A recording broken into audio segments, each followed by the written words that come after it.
imprisoned for a period of up to 20 years. Munich, November 10th, 1938. We don't let them have ideas. Why would we let them have guns? Joseph Stalin, leader of the Communist Party in Russia. Political power comes from the barrel of a gun. Mao Zedong, leader of the Communist Party in China. The question I have, does gun control save lives? 74 million dead under these and other regimes where gun control laws were put into place, taking away guns from people, dead. Guns are a vital, important part to our life, liberty, pursuit of happiness, our country, the protection of ourselves and our families. We've heard speeches on medical procedures to save a few thousand lives here or there. We've heard speeches about fear that are used to control. A lot of these things are going on with the whole issue of gun control. People are afraid because they really don't understand and they don't know a lot of the facts that are going on. So we're going to discuss that today. The Second Amendment, our right to bear arms, is being chipped away law by law in a deliberate attack, little by little. This is done because of utopian thinking, the thinking that if you take guns away from people, then everything's going to be fine. Unfortunately, that's not the case. The people mean well, but the facts and the statistics just don't show that. I myself am a gun owner. I have a permit to carry a gun. I carry a gun into Walmart. Nobody cares. Nobody has a problem with it here in Indiana. I came here from what I jokingly call the People's Republic of California. This is kind of a common name that a lot of people understand now. I mean, you can hear it on the radio. Sometimes it's referred to as the PRC.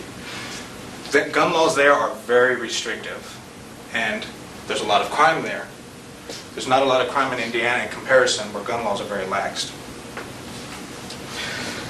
We're going to talk about guns, obviously. We're going to talk about the historical uses of gun control, the lack of gun control, and the most widely used myth that guns kill people, guns cause crime that kill people. I hope to show you that in many ways that this isn't true in ways that you haven't considered. Please have just an open mind about this. A poll of the class showed that most people are in the middle, with the class slightly leaning towards gun control. Some are extremely against, some are very for gun control. History has shown oppression and mass murder happens when guns are removed from a civilization. This is a concentration camp in Nazi Germany, where I quoted earlier that guns were removed in 1938 before this happened. What if there was a country that had lots of guns in it, that armed all of its population, that didn't care that people had guns, in fact encouraged them to have guns? Interesting theoretical question. Although it's not theoretical, it actually happened. There was a country right next to Germany during World War II. This country was called Switzerland. Here's a map of what Nazi Germany looked like. I'm sorry.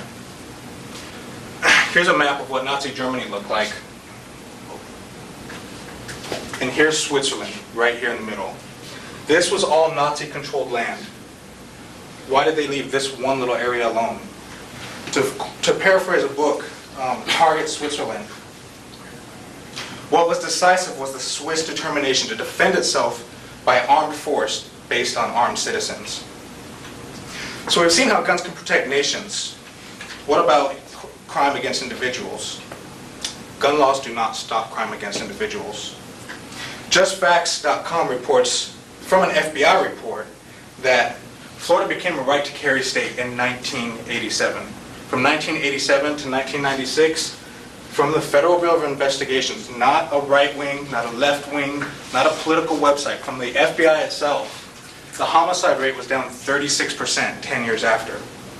Firearm homicide rate down 37%. Why does this happen? It's because if the good people have guns, criminals are going to be afraid to do bad things. This is shown over and over again in history. An FBI report, another report from 2007, violent crimes per 100,000 people.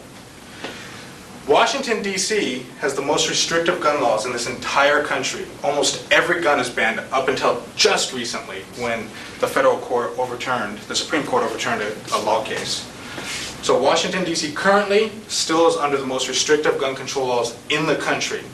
So, according to this natural thinking that less guns, less crime, it should be very low, right? Washington, D.C. has 1,500 crimes per 100,000, violent crimes. Compared to Indiana, where there's almost no gun control laws, 315. This again is from an FBI report, not a right wing, not a left wing, not some crazy dude's website. These are the real numbers that you don't hear on the news. A lot of the media just outright lies about things. Michael Moore had a video, Bowling for Columbine, that a lot of us have seen. He distorts things beyond no belief. One of the fathers from the Columbine incident that's daughter died had this to say, quote, "And when something as terrible as the Columbine tragedy occurs, politicians immediately look for a scapegoat such as the NRA. They immediately seek to pass more restrictive laws to continue to erode away our personal liberties." This guy is not a gun owner. This guy is not a member of the NRA, so he's not speaking with a bias. Did you ever hear that in Bowling for Columbine? Don't think so. Since Australia's gun ban in, I believe, 1996, may have been a little sooner, this is the crime rate that just came out. Australia, which all guns are essentially banned, robberies increased 45%. It goes into details of all the other crimes that have increased. Homicide is up 300% since 1996, which is like I said, in Victoria. Why? Because the bad guys know that nobody has guns anymore, so they have nothing to fear. If a robber's going to break into a house and he sees my house and the neighbor's house next door, and he knows that I have a gun and the neighbor doesn't, whose house is he going to break into? When you make gun laws, you take guns only away from people, the good people, that will obey the laws. The criminals are not going to put away their guns because the law says they can't have them. So now that we've seen that there's some myths about gun controls, we're going to talk about what the solutions are.